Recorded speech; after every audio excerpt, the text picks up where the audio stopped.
At Christmas, my billionaire son asked if I got my $500 allowance. I was shocked. I worked 3 jobs just to survive, and he still calls it an allowance. My name is Walter. I am 71. I climbed poles for 37 years, the kind that hum even after the power is cut. Now I stock shelves from 10 at night to 3 in the morning, drive a hospital shuttle at dawn, and fix small engines in a garage that smells like oil and winter apples. I do not take handouts. I take responsibility. When your hands harden around a lifetime of tools, it gets written into your bones. Henry grew up watching those hands. He learned the wrong lesson. He thought control was love, and winning was food. At 6, he wanted to test the toaster with my pliers.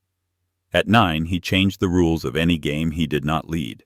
At 12, he would make neighborhood kids wait in the yard while he reset the competition, then open the door and act surprised to find them cold. He apologized well, too well. He liked the performance. He could cry without tears. Before we continue, please subscribe to the channel and write in the comments what time it is where you are now. He is 40 now, and he has traded tree houses for glass towers. He invites magazines into his home. He builds a brand around discipline. He calls it grit. He calls it elite parenting. He calls it anything but what it is. Christmas Eve, I rode the elevator up 50 floors to the kind of penthouse that pretends the city is a pet you can train. The elevator doors open to glass and steel and white walls that do not allow fingerprints.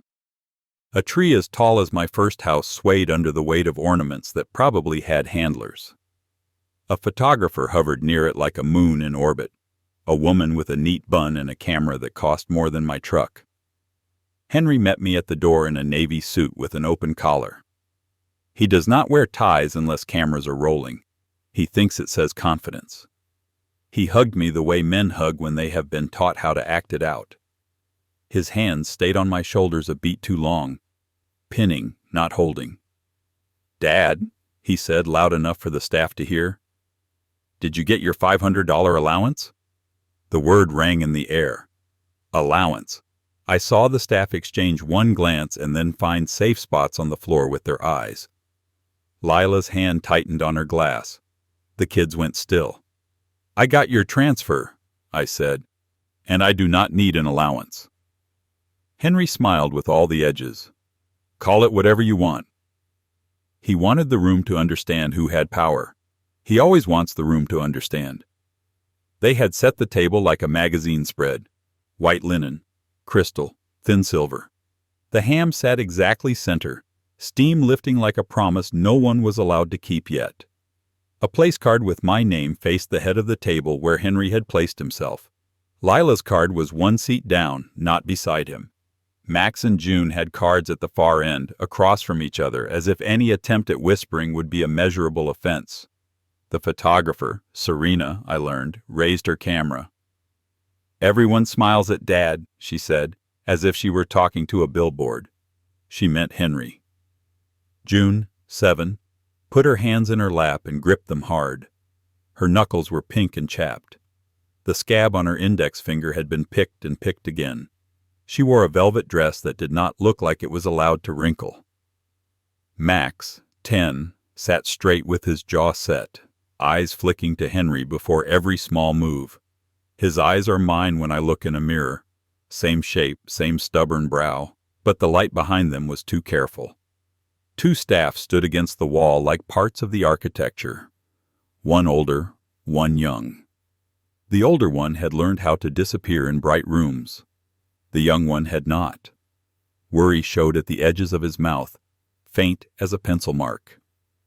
"House rules," Henry said lightly, taking the head of the table. "Serena gets her shots before anyone eats. We show discipline at every level." "Of course," Lila murmured, the way you murmur to the ocean when the undertow is already there. She wore bangles that clinked when she reached for her water. The clink hit a bruise I would notice later, a muted plum under gold. I let my bag rest against my chair leg. It is a battered canvas thing with a frayed strap and a grease stain shaped like a continent. Inside sat a small pen, black, cheap-looking, The kind you forget on counters. It records. I had tested it 3 times that week, on my own voice naming dates and times, on the shuttle's morning chatter, on the hum of my garage radio. It kept its charge. It kept my secrets. I slipped it from the bag and set it on the table near the bread plate. The clip faced Henry. The green light was disguised as a decorative dot. People like Henry do not notice anything that does not look expensive. "Walk me through the rules," I said, as if I were a man who admired rules. "You know I am a slow learner." Henry laughed, charmed by himself. "It is not complicated," he said, and launched into a speech he had given in boardrooms and on podcasts, the kind that makes terrible sound like strategy. He talked about prefrontal cortex development as if he were in a lab, not a dining room. He talked about discomfort as currency. He talked about resilience built by restriction. He did not talk about love. When they obey, he said, they earn privileges. Sugar is a privilege. Warmth is a privilege. Silence is a non-negotiable. After 7 p.m., no touch. Comfort interferes with self-mastery. He liked that line. He smiled when he said it, then said it again. "Do they look forward to dinner?" I asked. My voice was neutral. My hand, under the table, was a fist. "They look forward to winning dinner," he said. Serena lowered her camera a fraction. Her eyes flicked to Lila, then to me, then back to the lens. She had done enough weddings and galas to feel when something wrong hums under the music. The first plate clinked. Max flinched. Henry did not look at him. He made a mark in the notebook beside his bread plate, a thin moleskin with columns penciled in. He did not need to look. He has practiced the moves so long the choreography sits in his wrist. "That will be a demerit," he said in a tone I used on open lines in a storm. Calm. Icy. "What is the cost of a demerit?" I asked. I did not touch the pen. I did not need to. It was hungry and did its job. "Small things," he said. "Cold showers. No dessert. If it is a pattern, we increase the pressure. No bed, no dinner. A night on the floor teaches alignment." Lila stared at the centerpiece, a nest of glass. I saw her throat move when she swallowed. When she reached for her water, the bangles slid back, and for a moment a thumbprint-shaped bruise looked right at me. I have known Lila a decade. She came from a family where Saturdays meant pancakes and messy hair. She used to work at a library and could talk about children's books for an hour, with the kind of gentleness that makes you listen. When she first met Henry, she said he felt like a plan. After the second baby, she said he felt like a schedule she could never complete. 2 weeks earlier, she had called my garage line near midnight. The small engines were asleep. The radio was low. Her voice was so thin I almost missed it. "Please do not hang up," she whispered. "What do you need?" I said, and set my socket wrench down like it was made of glass. "He has charts," she said. "He tracks everything. How long they stand, how many minutes they do not speak, how often they blink when he raises his voice. He locks the pantry. He times their eating. He tells me I am weak and they will be weak because of me. He says he loves them too much to allow weakness. Are they hurt right now?" She hesitated. "He does not hit. He does not leave marks he cannot explain. He leaves rules, the kind that make you small. Do the children have food? Sometimes he calls it training to send them to bed without it. I hide crackers under their pillows like they are prisoners, and I am not brave enough to be caught." The words made a tight place inside my chest. I will be there at Christmas. I will not arrive empty-handed. That was when I took the pen out of the drawer. That was when I made a list on a yellow pad. Pediatrician, school counselor, soccer coach, Lila's sister, the nanny I had met once at a fall fair, the one who disappeared by winter. I wrote 2 columns, what I know, what I need to prove. Then I started calling. The pediatrician remembered me from a checkup Henry had made a spectacle of, instructing the doctor what tests to order like he owned the clinic. "I cannot say much on the phone," she said carefully, "but I will say this. Growth does not stall in a house with a chef unless something else is stalling too." She told me what records a court can demand. I wrote it all down.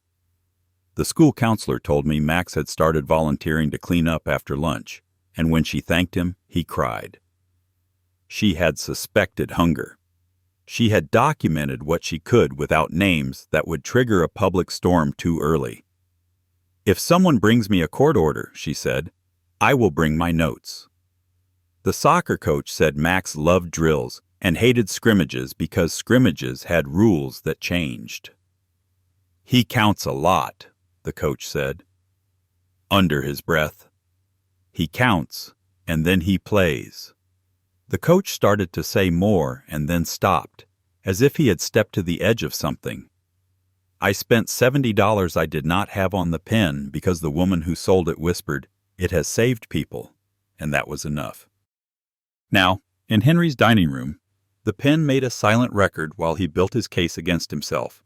He explained why punishment worked better if it was a surprise. He explained how love makes you soft and soft makes you fail. He explained how he was doing them a favor.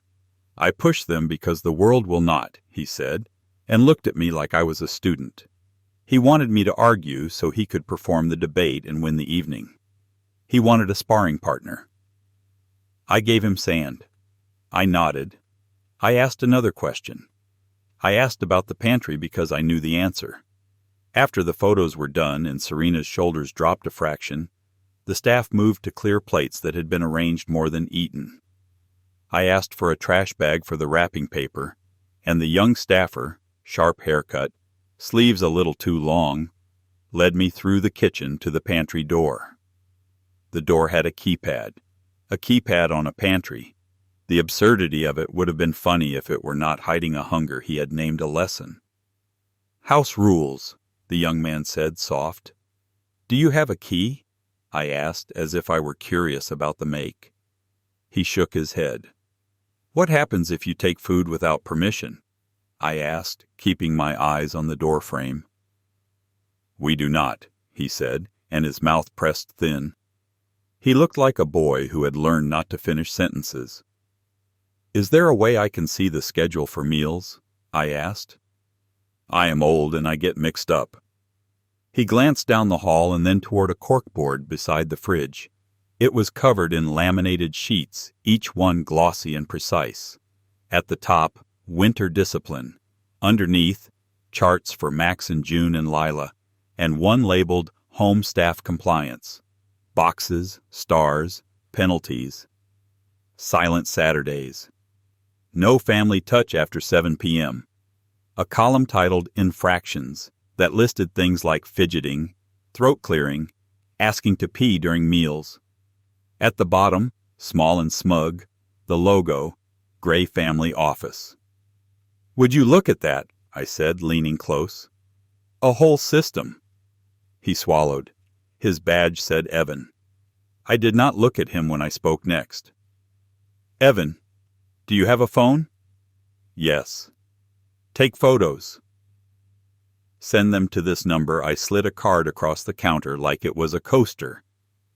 "Then text me your full name and the shortest thing you are afraid of and the scariest thing you will testify to. I will build a bridge between those 2 points that will hold." He breathed out like a man surfacing. "Yes, sir," he said. "I am afraid of being fired. I can testify that the children went to bed without dinner 3 nights this week and that Mrs. Gray is weighed every Friday morning in the kitchen." "Good," I said. "Go slow. Be careful." Back in the dining room, June sat very straight watching my hands. When I reached for a roll, I took 2, put 1 on her plate and said, "This one is a spare. That way if you lose one, you have another. Engineers call that redundancy."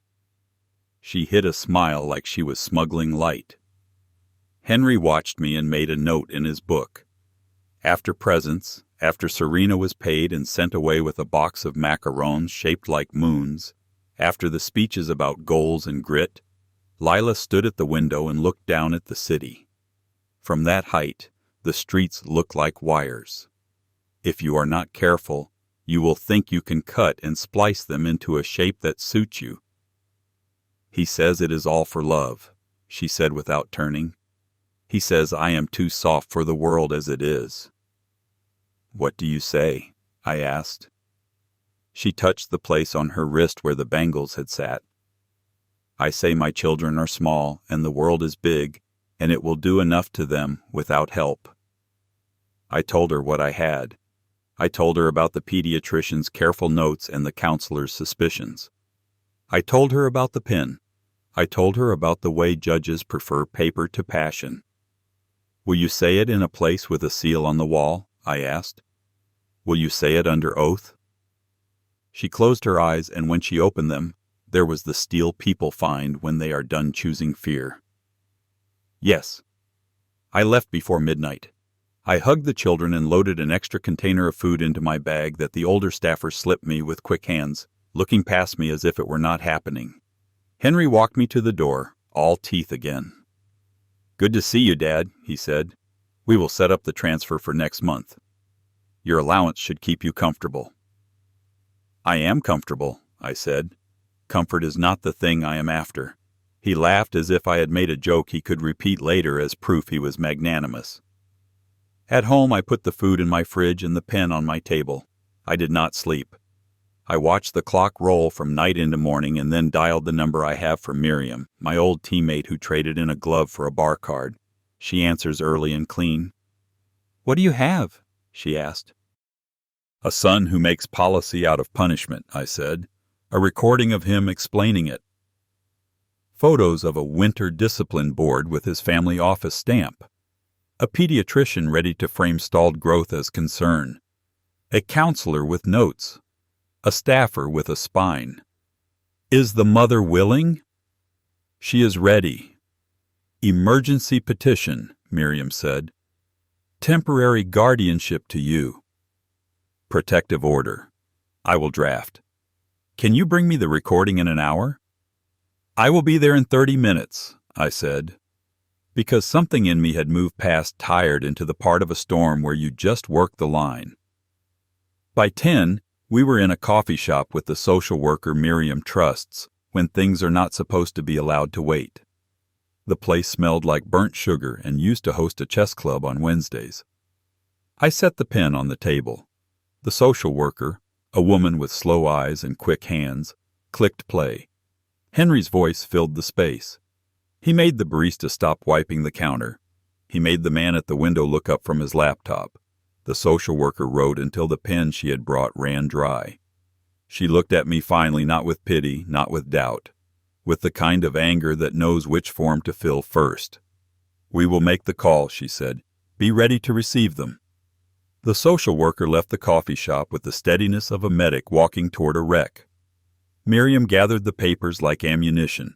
I walked out into the cold with the pen in my pocket and the knowledge that, for once, Henry's favorite things, control, image, timing, would not be enough.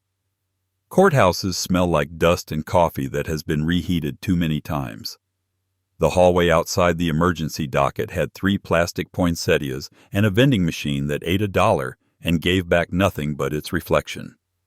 Lila arrived in a coat too thin for the weather, hair pulled back like a decision. She did not sit beside me.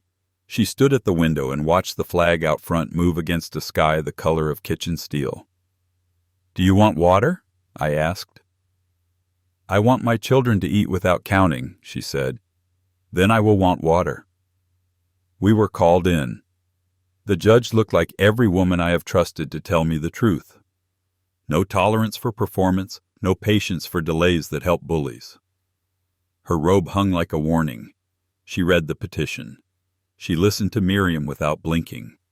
When the pen played Henry's voice into that room, it felt like opening a freezer and letting the frost roll across the floor. He talked about privileges, about pressure, about the removal of warmth as instruction. He said love interferes, as if the word love were a stain he could scrub out. Lila took the stand and spoke like a person who had tired of weighing every word against a consequence.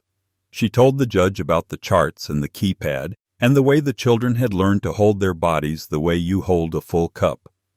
She did not cry.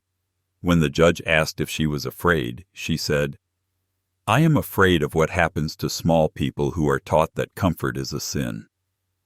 The judge's face softened at the edges, not with pity, with recognition. The order came down like a door closing on a room with no air. Temporary guardianship to me, immediate transfer, protective order, a guardian ad litem to be assigned within the week. The bailiff's pen scratched. The stamp fell. It sounded like a starting gun. This is the part people think is a montage. It is not. It is a series of hands doing ordinary things with unordinary speed. Paper copies, signatures, calls, a police officer whose voice could calm horses, a social worker who carried a small bag with snacks and crayons she had bought herself. Miriam's palm, brisk against mine. "Go," she said. "We will split. I will take the service to the gala with the officers. You take the social worker to the penthouse with Lila and bring the children to your house. I will text when he is served." The elevator up to the penthouse felt different with purpose inside it. Lila stood straighter in the mirrored walls. She did not fix her hair. She did not rehearse. The social worker rode beside her, badge clipped visible, face open.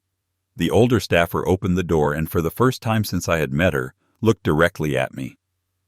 "He is at the gala," she said. "The car left 10 minutes ago. The children are in their rooms with a movie. I made them soup." "You have done enough," the social worker said. "We will do the rest." Max's room looked like a page from a catalog. Clean lines, neat shelves, a bed so tightly made you could bounce a coin. He sat on the edge, shoes off, eyes on the door. When he saw me, he went still, the way deer go still before they decide whether to run. "Hey, champ," I said. "We are going to go on a sleepover. At my house." "Is it earned?" he asked, small voice. Measured. The question of a prisoner who has learned to translate kindness. "It is ordered," I said. "That is higher than earned." June was in a nest of pillows that were arranged like soldiers. She had a stuffed rabbit with a matted ear under her arm. When Lila came in, she sat up fast, searching her mother's face for an expression she could copy. Lila knelt and put both hands on her cheeks and said with no tremble in it, "We are going to Grandpa's. You can bring the rabbit. You can bring anything that is yours. And you can ask me any question." "Will there be charts?" June asked. "No," I said. "There will be no charts." The social worker moved in quiet efficiency, speaking gently to the children, explaining the things that had to be explained in words that did not scare. The older staffer pressed a small paper bag into my hand. Inside were 2 granola bars, a banana, and folded bills. "For gas," she muttered. "I will deny it if he asks." Evan stood at the hallway corner, fists in his pockets. He looked at Max. He looked at the floor. He said to no one in particular, "Good." Then he lifted his eyes to me and I saw the boy he had been before rooms like this taught him disappearing was safer. We took the elevator down with 2 small suitcases and a rabbit that had seen enough. In the garage, the social worker opened the back door of her car and looked at me over the roof. "Lead," she said. "We will follow." There is a kind of quiet that sits in the back seat when children are trying not to believe in hope because they are afraid of the bill that will come with it. Max watched the taillights ahead. June watched the rabbit. Lila watched the city sliding by like a map she did not trust. At my house, I did not turn on every light like I wanted to. I turned on the lamp beside the couch and the light over the stove. Warm. Ordinary. The dog, old, gentle, brindled gray, lifted his head and thumped his tail once. June froze. Max froze. Then the dog lumbered over and put his head under June's hand and sighed. She made a sound in her throat like something unknotting. Hungry? I asked. They looked at Lila first. She nodded. I made grilled cheese and tomato soup because I know my limits and I know how to make butter work like a miracle. The first bowl went down fast and then they stopped, waiting to be corrected. I ladled a second scoop into each bowl without asking. June stared at the ladle like it was a magic trick. In this house, I said, seconds are a right, not a privilege. June put her spoon down and cried without noise. Max held his spoon like a tool he had not been allowed to use and asked, "If I have to go to the bathroom, do I need to ask permission?" "You need to find the hallway on your own," I said. He stood cautiously, and then half-jogged down the hall like a boy in a wild place. When he came back, he looked taller by the thickness of a piece of paper. The social worker sat at the table with us, making notes in tidy lines. She did not interrupt. She did not ask them to perform. When June finished her second bowl, she said, "If I am too full, does that make me weak?" "It makes you warm," I said. We found pajamas in a bag Lila had packed without thinking, the way mothers pack in the dark during storms. June took my late wife's quilt, heavy with years, and tucked it under her chin. Max stood in the doorway of the spare room with his arms pinned to his sides. "What is the rule about hugs?" he asked.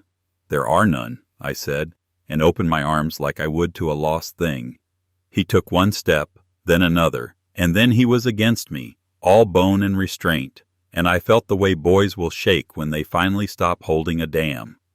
I sat in the hall between their rooms until their breathing evened out. Lila stood in the kitchen and washed 3 plates by hand she did not need to wash. When I looked up, she was leaning on the counter with her forehead in her hands, shoulders trembling silently. I put the dish towel down and stood near, not touching, waiting for her to ask. She nodded once without lifting her head. "May I asked. "Yes," she said, and I put my hand on her back, a firm, steady weight, the way you steady a ladder someone else is climbing. My phone buzzed, a message from Miriam. "Served. Video will be everywhere by morning." He tried to joke. He did not get a laugh. I had wanted to be there. I had wanted to look my son in his bright, empty eyes and say the line I had been keeping like a pebble in my mouth. But the sight in my hallway was a better use of my face. Miriam called. Her voice was crisp. "He was mid-speech," she said, talking about opportunity and grit, when the officers and I stepped under the lights. He kept smiling as if the audience were a pane of glass. When he saw his name on the top of the order, something happened to his eyes. Not his mouth. His eyes. He asked me if this was a misunderstanding. I told him the misunderstanding had been his for years. Did he ask where they are? Yes, I told him they were safe. He said safe is weak. I told him he could try that line on a judge. I thanked her. When I hung up, the house felt like it had taken a breath and decided to keep it. Close to midnight, the phone rang again.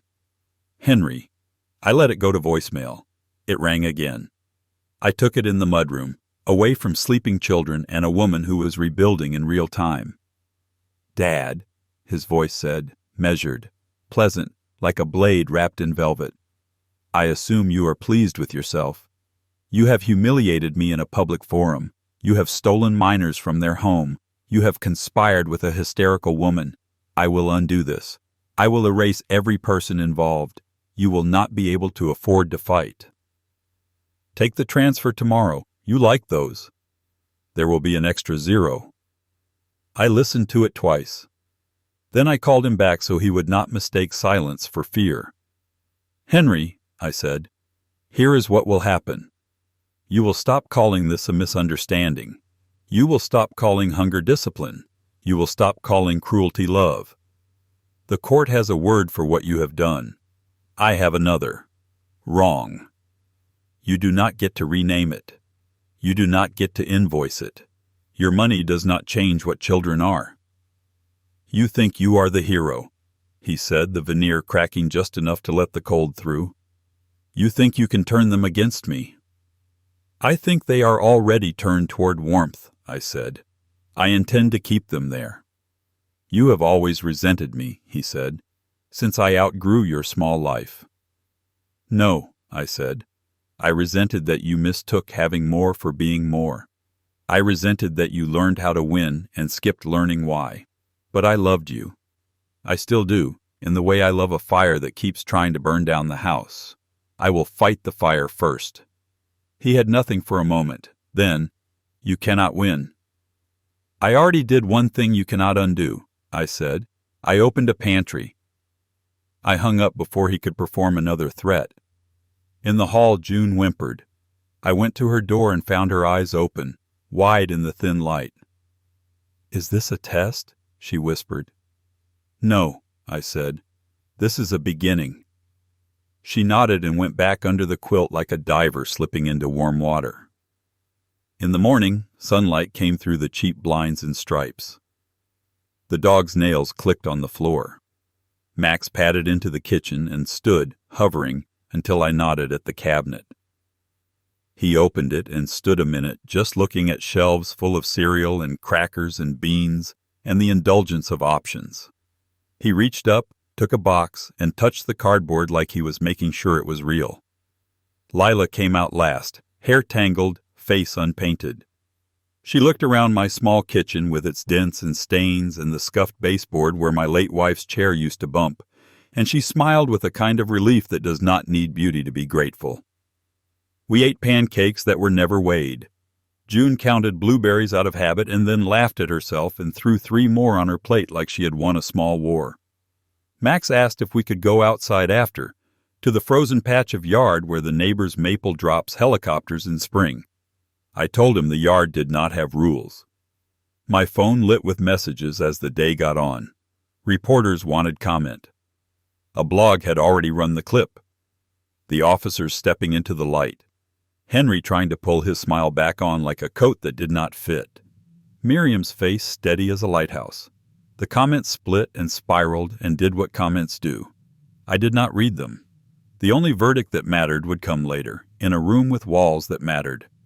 By afternoon, a letter arrived by courier, thick as a threat. Henry's lawyers had produced words in bulk. I put the envelope on the mantel, unread. The social worker came by to check that we were steady.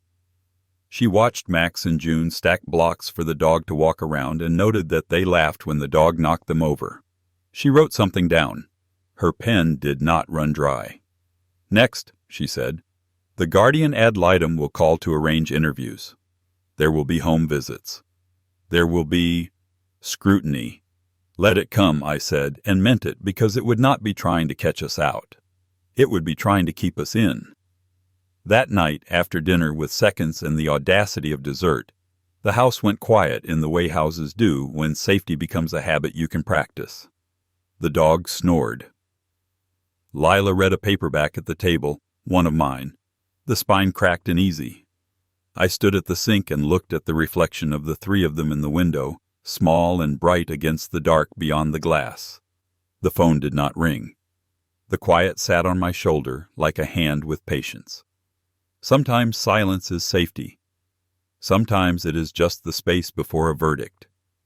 Here in the middle of it I held both truths like weights, one in each hand, and waited for the scale to tip. The guardian ad litem came on a Tuesday morning that smelled like coffee and wet mittens. She introduced herself to the children at their level, knees bent, voice even.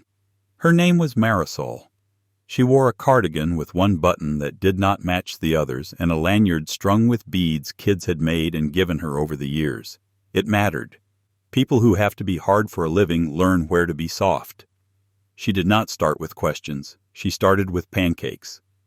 She watched June pour syrup with too careful a hand, watched Max hold his fork like he had to earn each bite. She watched the dog sit like a monk beside their chairs and never beg. She let silence do the work. Then she walked through the house like a person learning a story. Fridge covered in drawings that do not stay in the lines. A stack of library books on the table with date slips poking out.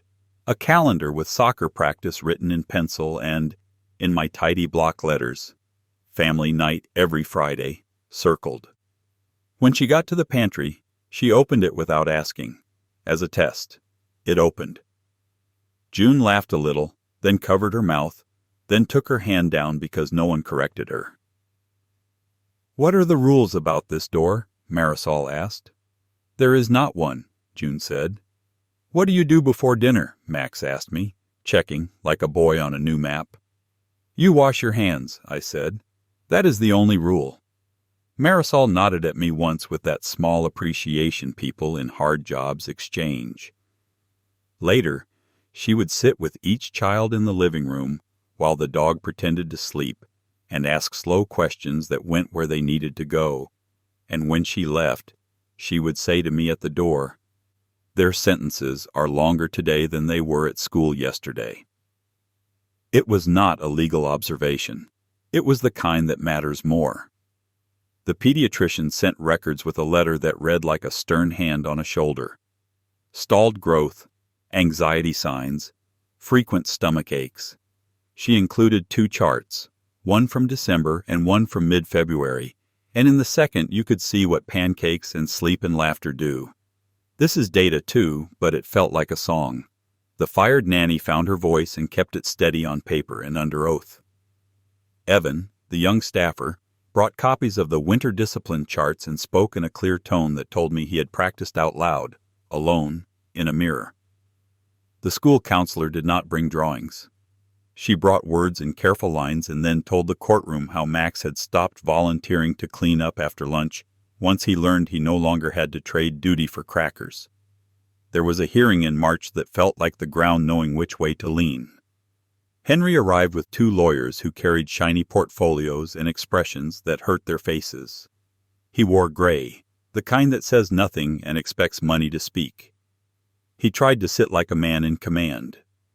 The bailiff told him to take his hands off the back of the chair in front of him. He smiled at the bailiff like they were in on something together. They were not. When his lawyer spoke, he called it a philosophy of excellence. He used phrases that do not do well under light. Optimized childhood, grit frameworks, evidence-based restriction. The judge listened and then turned to Henry and said, "You may speak for yourself briefly." This was the place where he could have said, "I made mistakes." He could have said, "Fear got the best of me and I confused it for strength." He could have said, "I am sorry." Instead, he lit the match he always carries. "Comfort makes weak adults," he said, the same way he had said it into my pen. "Children are soft and must be hardened. It is an act of love to deny them softness. You do not raise lions by petting them." Lila had her hands folded so tight her knuckles were white. She did not look down. She did not look at him. She looked at the judge and kept her face still as stone. Marisol, the guardian ad litem, did not hide her reaction. She had spent 2 months with this family in kitchens and school offices and on small playground benches that slant toward the shade. She had watched June fall asleep in the back seat after a day at the park and wake laughing. She had watched Max run and forget to count. She had seen what softness, carefully applied, does to children who have known its absence. She spoke without theater. "Structure is not deprivation," she said. "Discipline is not the absence of touch. What Mr. Gray describes as love, his children experience as fear. My recommendation is full custody to the grandfather, supervised visitation for Mr. Gray, with mandatory parenting classes and therapeutic intervention. Any return to unsupervised contact should be contingent on demonstrated understanding, not words, not branding, demonstrated understanding of child development." The judge's face did not change, but the air in the room shifted. I have been on lines in storms when the tension suddenly releases and the pole settles. It felt like that, the quiet thump of something finding its right place. The order came in April, when the trees had that new green that looks shy. Permanent custody to me, at Lila's request, and with her therapist's letter noting she was still in trauma treatment, the court named me primary custodian for stability, with Lila sharing legal custody and residing in the home. The language was plain and mighty, in the best interests of the children. Restrictions on Henry that were precise and, for the first time in his life, not negotiable. A prohibition on punitive food and sleep control in any context. A requirement for therapy that did not let him pick the therapist out of a stable of fixers he kept on retainer. If he failed, the visits would pause. The judge did not wag a finger. She did not make a speech. She signed her name. Mercy and Consequence, inked. The revenge was not a fist. It was a door that closed and stayed closed. It was watching a man who had built his world on other people's permission find out there are places where his credential does not scan. The visit started in a room painted with whales and a rainbow. There were bins of toys along the wall and a clock with numbers too big, as if trying to make time less slippery. A therapist named Raj sat in the corner with a clipboard and the kind of presence that tells you he can sit with people who do not want to be in a room and not flinch. Henry brought gifts that glinted. A drone. A miniature car that could do tricks. Sneakers so white they made you nervous to breathe near them. He put them on the table like offerings to a god he believed only answers to expensive. June touched none of it. Max touched the car and then set it back exactly where it had been. Not out of obedience. Out of a careful decision not to be bought. "Hello," Henry said with the same voice he uses on microphones. "Who is going to give me a hug?" No one moved. Raj cleared his throat and said, "We start with greetings, and we allow them to pick what we do." Henry turned to me as if the room's gravity had shifted and only I could fix it. "Are you going to stand here and watch while my children are taught to defy me?" "Yes," I said. He laughed, short and sharp. Then he crouched to June's level and said, "How many minutes of silence can you do?" It came out of him like muscle memory. He could not help himself. He was built on rules like rebar. Raj put his pen down.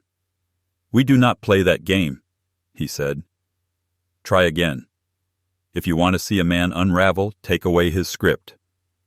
Henry tried every page, indulgence, charm, a small prick of cruelty meant to test the boundaries. The session ended early. He argued. Raj did not budge. "You can try again next week," he said, the most devastating sentence in the English language for a man who believes there is always a way around. I drove the kids home listening to June tell me about the whale mural and how this whale looked tired, which made sense because it probably had to hold up that whole wall by itself. Max said, "He did not bring snacks, did you notice?" I had noticed. The bag I brought had granola bars and apples and a thermos of hot chocolate, steam slipping out when you unscrew the lid. I handed Max the thermos.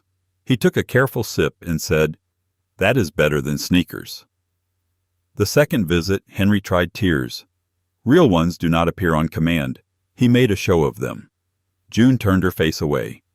Max watched Raj watching his father, and I saw the boy learn something muscular and necessary, that adults can be read too. By the fourth visit, Henry attempted compliance like a performance. He parroted phrases about validation and nurture. They sounded like a foreign language learned from a tape. Raj ended the session when Henry slipped and said, "You will get nothing if you do not control yourself." He meant Max. He was talking to a mirror. The pauses came. One for noncompliance. One for missing his class. The class itself did something to him that I am not sure the court intended and I will not claim credit for. It made him sit in a room where he was one of many and nothing special. It made him listen to parents who had failed and knew it. It made him hear words he had fed to his family: control, dominance, optimization, said out loud by men whose children did not look at them with anything but fear. And for once he did not have a microphone. If it changed him, it would be because he chose to be changed. I stopped making guesses about his choices. My job had become simple and clear: protect, feed, sleep, love, repeat. The $500 hit my account at the first of the month like a mosquito buzzing a window. I went to the credit union and asked for ones. The teller looked at me like I was up to a magic trick. I was. Back home we counted them at the table. June made piles by color, even though they were all the same. Max rolled them with the solemnity of a bank robber in a movie.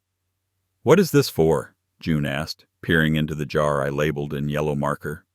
"Family fun," I said. "When it gets heavy, we spend it." We did. The first trip was to the coast. Cotton candy big as a cloud. A motel with a neon sign where the owner's dog greeted you in the lobby. June collected shells with holes in them. Max let the waves hit him and laughed when they pushed him back. I wrote Henry a letter. No more speeches, no bait. One sentence, and a photocopy of the order. "I will raise them without charts or fear, and what you were unwilling to give them, food without punishment, noise without penalty, love without cost, I will spend my last breath to provide." He sent a reply through his lawyer that did not read like a man and read exactly like a brand. Disappointment, mischaracterization, intent to appeal.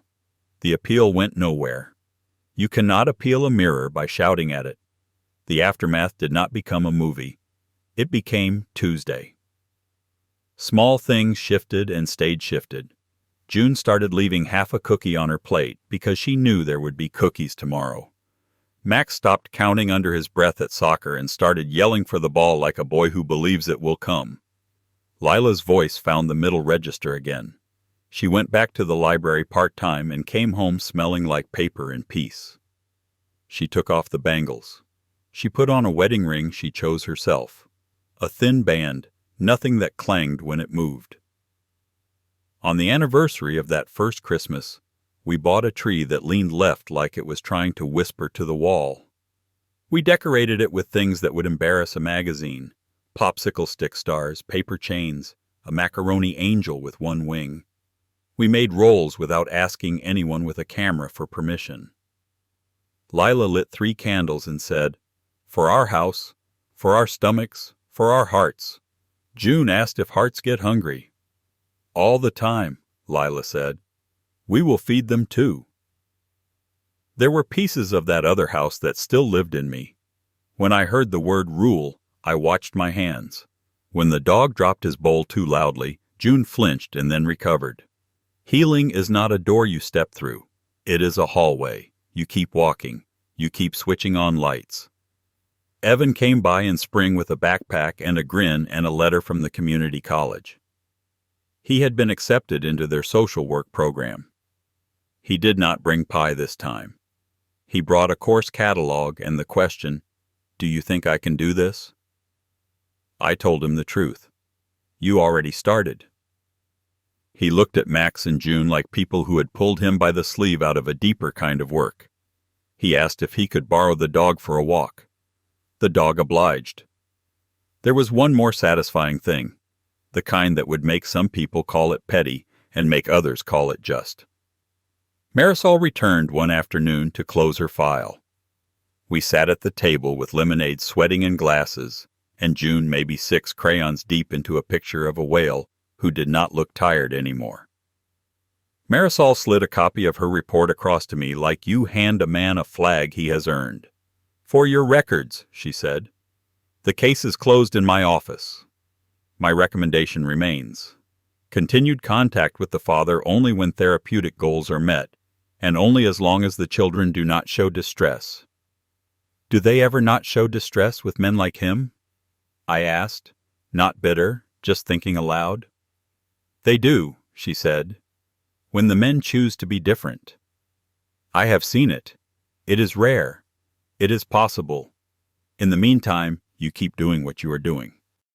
After she left, I took a last thing out of the garage. It was the winter discipline board, the one Evan had snapped and printed for the court. I had kept it out of sight. I brought it into the yard. I did not burn it. Fire makes drama. I took it apart. I unscrewed the frame. I peeled the laminate back. I cut it into small squares at the picnic table while Max and June watched like it was a science project. On each square I wrote a word: run, laugh, seconds, snack, hug, noise, nap, messy, more. June threaded them on a string and we made a banner for the kitchen doorway. The past was not erased.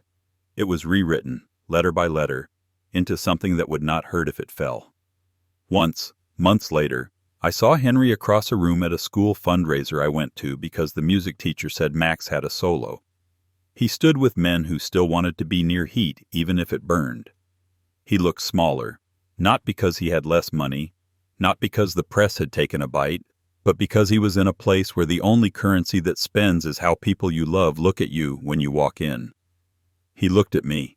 I nodded once, the way you nod at a man you used to know on a street you still walk. He did not come over. He left early. Max sang like a boy who had not been told that joy is a weakness. Do not ask me if I forgave him. Forgiveness is a room on the other side of a bridge he has to build. I built mine. It runs from fear to truth, and it is strong. He can cross it when he stops mistaking domination for discipline. Until then, I keep the lights on this side. I keep the pantry unlocked. I keep the jar on the shelf, and when it gets heavy, we go somewhere with waves or lights or horses or trees and spend some of what he called an allowance on a thing I call a childhood. We do not use the word allowance in this house. We use the word enough. And we spend it daily, on purpose, without asking anyone's permission. My grandpa's words really happened. I believe him. If you want more true tales stories like this, hit subscribe.